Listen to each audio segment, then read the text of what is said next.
Good evening. आज के इस वीडियो में हम आप लोगों के लिए 12th क्लास फिजिक्स का एक बहुत ही इम्पॉर्टेंट टॉपिक है बायो-सवार्ट लॉ का एप्लीकेशन। यानी एप्लीकेशन ऑफ बायो-सवार्ट लॉ और उस एप्लीकेशन से जो डेरिवेशन से जो न्यूमेरिकल टाइप क्वेश्चन बनते हैं उन क्वेश्चन के लिए जो फार्मूला यूज होगा उस फार्मूला को हम डिराइव करके बताएंगे, लेकिन वो कंप्लीट डिटेल में नहीं रहेगा। जिस फार्मूला से क्वेश्चन सॉल्व किया जाएगा उस फार्मूला को हम बताना चाहते हैं। यानी application of Biot Savart law, magnetic field intensity due to state conductor of carrying current. Topic उसका ये है magnetic field intensity due to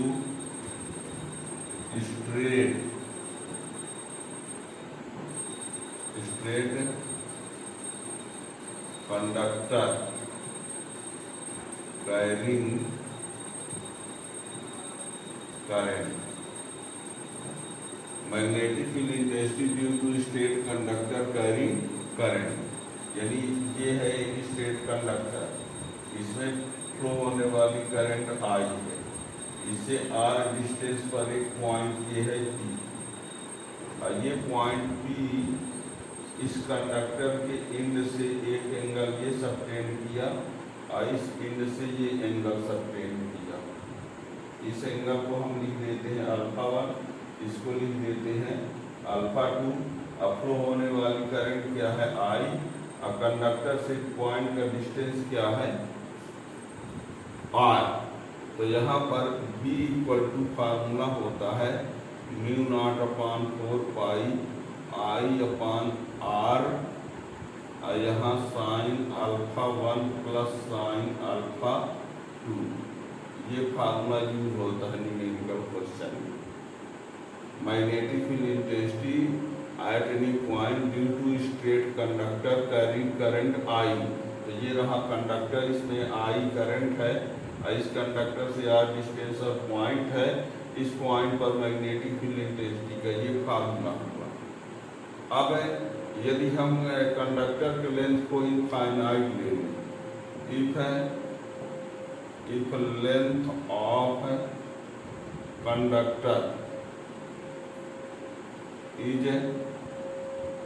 infinite, यदि कंडक्टर की लेंथ को इनफाइनाइट ले लेंगे तो यहाँ पर अल्फा 1 अल्फा 2 की वैल्यू पाई बाई 2 लेना पड़ेगा। ये जब कंडक्टर इनफाइनाइट लेंथ का होगा तो ये एंगल बढ़ते बढ़ते बढ़ते बढ़ते कितना हो जाएगा 90, इधर भी 90। देयरफॉर B इक्वल टू क्या हो जाएगा mu naught upon 4 pi I upon R, और ये साइन पाई बाई 2 अब प्लस साइन पाई बाई 2। अब ये दोनों 1 1 हो जाएगा तो म्यू नॉट अपान 4 पाई और ये 2I अपान R। ये मैग्नेटिक फील्ड इंटेंसिटी, ये मैग्नेटिक फील्ड इंटेंसिटी का फार्मूला होगा जब कंडक्टर की लेंथ क्या हो जाएगी इनफाइनाइट। ठीक है ना। अब तो ये है जब फाइनाइट लेंथ कोई है तब का, और ये इनफाइनाइट लेंथ है तब का। ठीक है। अब यदि लेंथ इनफाइनाइट हो और पॉइंट जो है वो कंडक्टर के एंड से कुछ डिस्टेंस पर हो, ठीक है ना। यानी हम एक तीसरा पॉइंट लेने वाले हैं इसमें, अब वो क्या होगा देखिएगा।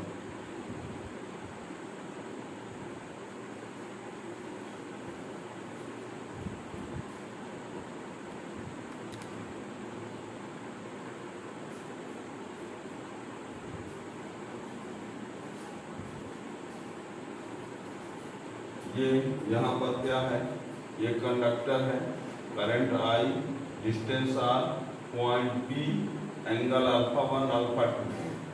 ठीक। अब यदि हम ये कह दें कि इसकी लेंथ इनफाइनाइट लिया तो ये बन गया। अब लेंथ इनफाइनाइट हो और पॉइंट एक एंड से R डिस्टेंस पर हो, मीन्स हम ये कहना चाहेंगे, देखिएगा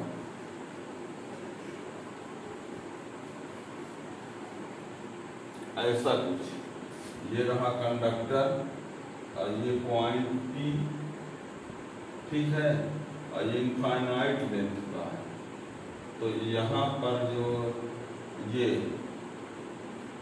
R और ये I इसमें करंट, ठीक है ना। तो यहाँ पर कितना हो जाएगा, यानी हम ये लिखना चाहेंगे इफ है point P lies at distance R from one end of conductor of length infinite। Point P को हमने क्या किया, कंडक्टर के एंड से R डिस्टेंस पर लिया है, उसकी लेंथ इनफाइनाइट है। देन यहाँ पर क्या करना पड़ेगा, अल्फा 1 0 हो जाएगा, अल्फा 2 क्या हो जाएगा π/2।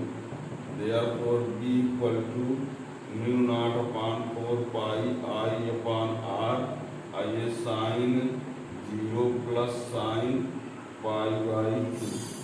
तो ये B इक्वल टू μ0/4 πI/R। ये 3 केस हमने बताया।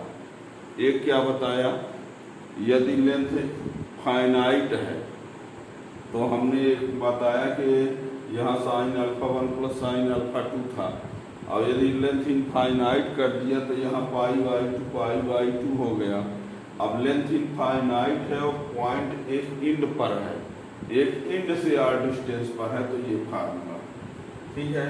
और इस फार्मूलों से क्वेश्चन एग्जाम में हमेशा पूछा जाता है, ठीक है। बड़े कंपटीशन में उसमें आपसे न्यूमेरिकल कोई वैल्यू दे देगा और क्वेश्चन पूछ देगा, या डायरेक्ट यही फार्मूला क्वेश्चन में पूछ दिया गया, ठीक है ना। तो ये रहा, ये बहुत ही इम्पॉर्टेंट है टॉपिक बड़े कंपटीशन के लिए।